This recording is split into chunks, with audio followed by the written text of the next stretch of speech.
I never thought it would happen to me, but here's how I found out I had cancer in my early 20s. I had just come back from studying abroad in Italy for a semester, and I had a routine physical with my doctor. Everything appeared normal up until she started feeling around my neck. Specifically on this left side, she was like, "Hey, have you noticed that you have some swelling going on in your neck area?" And to be honest, I hadn't noticed. She wanted me to get an ultrasound on my neck area, which I did do the following week, and the ultrasound techs decided I needed to go see a ear, nose, and throat specialist. When I went to see that specialist, he decided I needed to do a surgical biopsy where they were going to remove the lymph nodes around this region and test them for cancer. Up until this point, I was pretty nervous. I don't have a family history of cancer. There's no way I have cancer. This is just a fluke thing,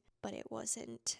I'll never forget after the surgical biopsy when the doctor walked into the room and said, "Good news, you have Hodgkin's lymphoma cancer." And I was just thinking to myself, how is that good news? But he proceeded to say, "It's good news because Hodgkin's lymphoma cancer is very treatable." That didn't really make me feel better, but he also further explained that the cancer you don't want to have in this category is non-Hodgkin's lymphoma. He said, "You're really lucky that this is Hodgkin's lymphoma." So I remember leaving his office and just being completely in shock. I didn't cry at this point. I just couldn't even believe it. So that's how I found out I had cancer. But really quick, I do want to say I'm almost 6 years cancer free. I'm so grateful to be at this point in my life.